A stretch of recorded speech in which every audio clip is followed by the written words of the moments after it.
अजगर करे न चाकरी, पंछी करे न काम, दास मलुका कही गए, सबके दाता राम। दोस्तों, आपने इस प्रसिद्ध दोहे के रचयिता मलुकदास जी के बारे में सुना ही होगा। मलुकदास कोई साधारण संत नहीं थे। वे भक्ति मार्ग के ऐसे ज्ञानी थे जिन्होंने जीवन के गहरे रहस्यों को सरल शब्दों में समझाया। उनका यह दोहा आलस्य सिखाने के लिए नहीं, बल्कि यह बताने के लिए है कि सृष्टि का पालन करने वाली एक अदृश्य शक्ति है जो अजगर को बिना नौकरी के और पक्षियों को बिना काम के भी भोजन देती है। आज आपको इस दोहे से जुड़ी एक ऐसी घटना सुनाते हैं जब मलुकदास जी ने इस दोहे की रचना की। एक दिन मलुकदास जी के मन में एक गहरी हट उठी। अगर ईश्वर सच में कण कण में है तो क्या वह मुझे यहाँ इस वीराने में भी ढूंढ लेगा? क्या वह मुझे बिना मांगे भोजन देगा? बस फिर क्या था, वे जंगल में आए और एक विशाल बरगद पर चढ़ गए और संकल्प लिया, ना हाथ हिलाऊंगा ना मुंह खोलूंगा, देखता हूँ तू कैसे खिलाता है। समय बीतने लगा, सूरज ढल गया, अंधेरा छाने लगा, भूख ने शरीर को तोड़ना शुरू कर दिया, पर संत अडिग थे। तभी अचानक जंगल की निस्तब्धता टूटती है। राजा का एक विशाल काफिला वहां आ पहुंचता है। सोने चांदी के बर्तनों में सजा 56 भोग, सुगंध से पूरा वातावरण भर गया। पर नियति को कुछ और ही मंजूर था।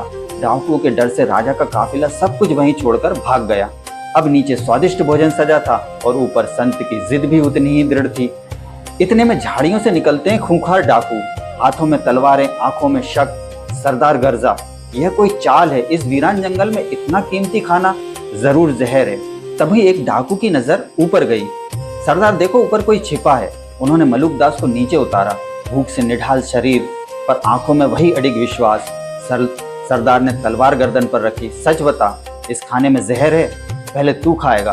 पर संत अपनी शर्त पर अडिग, न हाथ हिलाया न मुंह खोला। डाकुओं को यकीन हो गया कि खाना जहरीला है। सरदार चिल्लाया, इसका मुंह खोलो और इसे जबरदस्ती खिलाओ। और फिर जो हुआ वह अद्भुत था।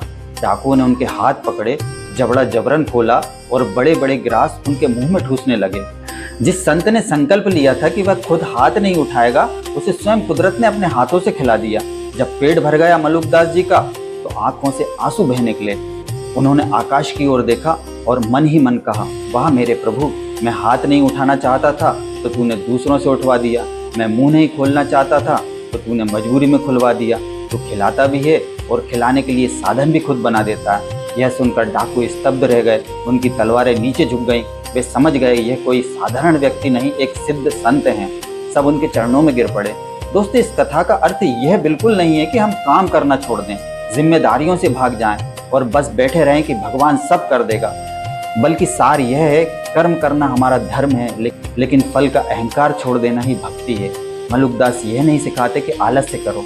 वे सिखाते हैं कि जब तुम अपना अहंकार छोड़ देते हो तब ईश्वर तुम्हारे जीवन में ऐसे रास्ते बना देता है जिनकी तुम कल्पना भी नहीं कर सकते। अजगर काम नहीं करता, पंछी नौकरी नहीं करते, फिर भी वे भूखे नहीं मरते, क्योंकि प्रकृति का संतुलन उन्हें संभालता है। तो दोस्तों, पूरी मेहनत करो, लेकिन भीतर यह भरोसा रखो कि असली कर्ता कोई और है। धन्यवाद।